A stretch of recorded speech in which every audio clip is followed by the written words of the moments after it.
Hey, look, after seeing Tom Aspinall's impressive win over Sergey Pavlovich, Winner do you wish by the Stipe fight and book Jones versus Aspinall instead? John or Messi, let's go with you. What do you think, man? Is that too big of a fight to get away from? I mean, you know what? When Dana said we have a recency bias sometimes in this sport, and it's easy to forget. And Stipe has done so much for the division, for the UFC, for mixed martial arts, that you want to give him that opportunity as early as possible. But you know, we sometimes overlook scheduling and the issues that we're facing with injuries and the likes. But conceptually, I would love to, like, I've been lucky enough to have those deeper meaningfuls with Tom, and he truly wants that fight with Jon Jones. It's not just a championship fight, is it? Something more than that when you're facing Jon Jones. I can't remember who said it earlier, but it was about Poatan, and there's a voodoo about certain characters. It's gotten the better of a lot of these fighters. I think that Tom wants to see if he can tackle that, as well as, you know, the technical ability, the bright lights and everything that goes with it. So, of course, as someone that's, you know, the best man must win, but I'm getting quite close to the Aspinall story. I'd love to see that fight. However, I can't get past what Stipe's given to the sport. He doesn't have a lot of time left. So I think it would be wonderful to see him versus Jon Jones. They both want it clearly. If we don't make it now, like, when does that happen?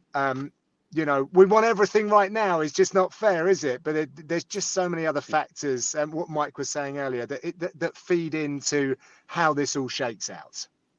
Mm-hmm. All right. How about you, Nolan, man? Stick with the plan. GOAT versus GOAT. Light heavyweight GOAT versus heavyweight GOAT. And let Aspinall either breathe, take some time and wait for the winner, or maybe get an interim title defense, or just reshuffle the deck. Jones versus Aspinall.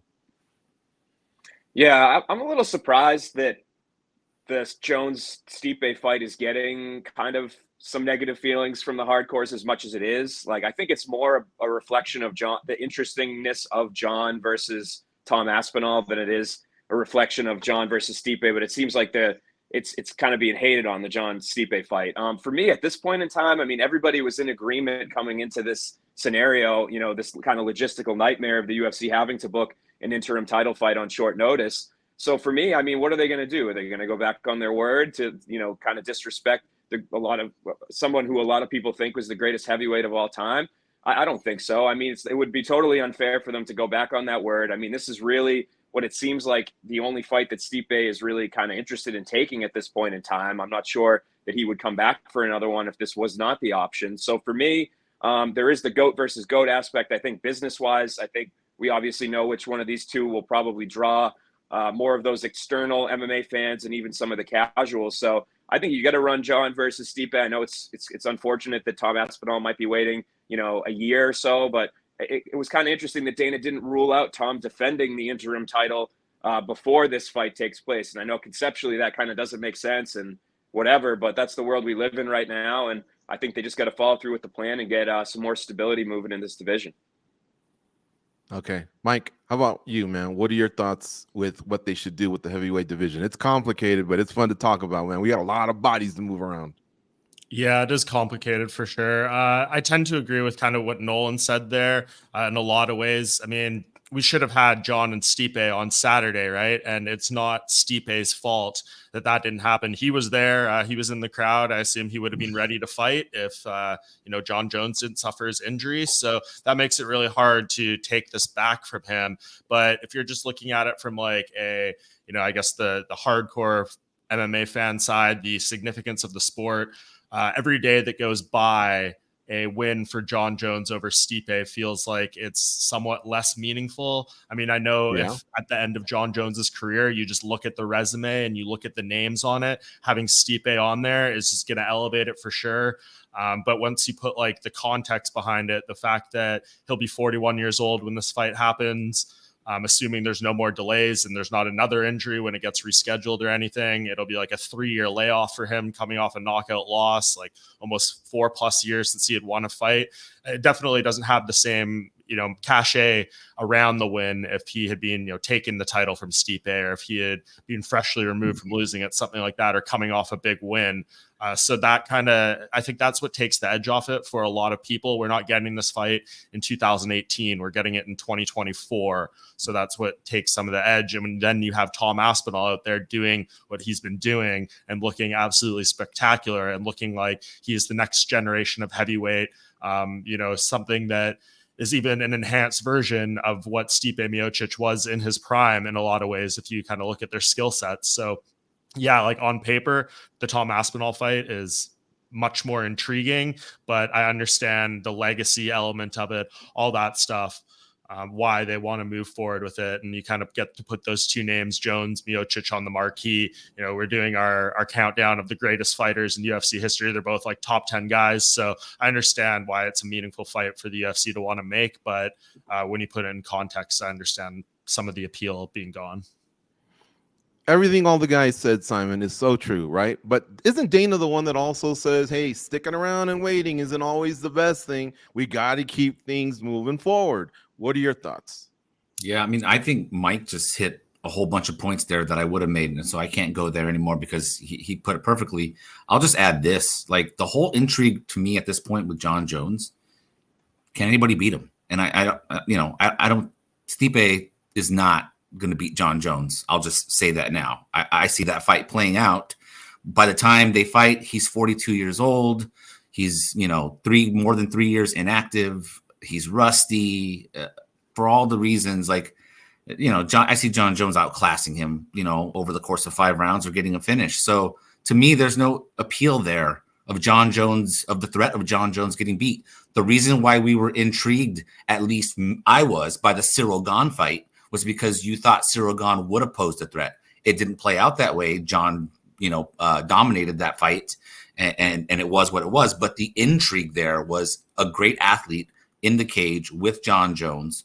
There was appeal there. The appeal, if we had seen Francis Ngannou fight Jon Jones, was whether or not Jones would be able to withstand a Francis punch. So to me, the appeal of whether or not Jon Jones can lose is against Aspinall. Tom Aspinall has the skill set. He's younger. He's fresher. He deserves it, So, and it's not to say that Stipe doesn't deserve it. John made great points about all that Stipe has done, and I get that. But from a fan and a coverage standpoint, it's the Aspinall fight for me, just because I just don't see the appeal of Jon Jones. Jon Jones is not going to lose that fight to Stipe. Mm-hmm. Let me go back to John. John, let me paint you a picture, man. Wembley Stadium, you've seen an FA final, right? I mean, you get goosebumps just thinking about it. Or think back 5 years, Joshua versus Klitschko. Those walkouts, they're amazing. You guys really know how to do up a big show at Wembley Stadium. Thinking about all that, again, man, don't you just think this thing is just too massive to get away from now that they'll have that matchmaker meeting on Tuesday? Do you guys feed these guys some info? This is huge, I think. And I don't know. I think Miocic and Jones respect to both. I would have loved to have seen it this past Saturday. The cards didn't, they didn't shake out that way. What are your thoughts?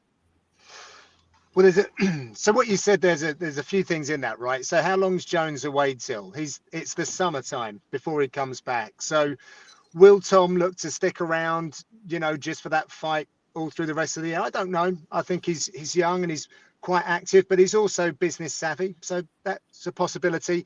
But then that comes into the realms of 300. So will the UFC relinquish a heavyweight title fight on that big week to Wembley Stadium in London? I don't know if they'll do that. So, but if you want me to talk to you about a Wembley Stadium thing, then of course, I would love that. It's quite near to where I live. So that's one thing. It would be nearer than any other UFC event that we have over here in the UK. But there are a lot of logistical issues with it to be the boring one to talk about it. And I'm very interested in Dana's idea that stadiums lose a bit of the atmosphere. Will we get the kind of atmosphere that I've experienced following my beloved Arsenal when I've gone down to FA Cup finals and the like? I don't know. I'd like to find out, though, for sure. And as an MMA hardcore, who's been beating the drum over here about our beautiful sport for, plus 15 years. I mean, what a crowning moment it would be. you know, without sounding like a weirdo, it does actually make me a little emotional thinking about the fact that we could get a fight there. I walked through backstage at the O2 Arena and see all of the acts that have performed there. I don't know if you guys do that when you go backstage, but it still does something when I see some of these big stars, and now our UFC athletes are performing in the same building. So to actually do that at Wembley Stadium would be absolutely epic. And I mean, weather and all that stuff aside, it would be something. And a heavyweight title fight, oh boy. I just don't know how it works though, fellas. Just on the timing, it would have to be July, August, because the weather over here is shocking, and it would just ruin everything. There's no roof, so there's just a sweet spot. And would the UFC give up Jon Jones and would Jon Jones go, I'm not going all the way over there with those lunatics over in the UK. If we're going to do it, we're going to do it on my terms, because I'm the pound for pound number one, the greatest of all time. I don't know, but I'm happy to dream about it. Mm-hmm. You know, I wanted you to speak on this. You've known Tom Aspinall for a long time, and not only did he show that he's a violent character when he needs to be, but man, he's one of the most grounded people I've ever heard, especially post-fight. Can you talk a little bit about that? You know, allow us to get to know Tom a little bit better. Like I say, I know you have a relationship with him. I mean, him gifting the dad that belt, man, whew, that got to me. You know, for one moment, I'm carnal, like thinking, yeah, blood, violence, beer. And then on the next moment, I'm like, anybody got a tissue? But speak on Aspinall, please. Well, it's going to sound like a big promo thing here, but I've done a bunch of stuff for UFC Fight Pass where my Up Close series, I did it back in 2019. I just done a recent one, but every time I've spoken at length or we've put Andy Aspinall on camera, I also did a little series called Coach Dad, where I spoke to a bunch of UFC fighters' dads, if you will, like Wonder Boy's dad, Jack Shaw's dad, and a couple of others, including Andy. And he's always had this very interesting perspective on the whole thing. We're all learning now that Andy got made redundant from a job in IT. He's clearly a very bright man. He dedicated his life to jiu-jitsu and his sons. He's got two sons, both on the combat sports journey, although his other son's not really interested in being a competitive MMA guy. He actually wanted Tom to be a heavyweight champion. There's an alliance there with the Furies, and he's just a combat sports nuts. Andy is a self-trained Brazilian jiu-jitsu black belt. Like, I can't imagine how difficult that is. He used to get belted by Brazilians that would come over to the UK.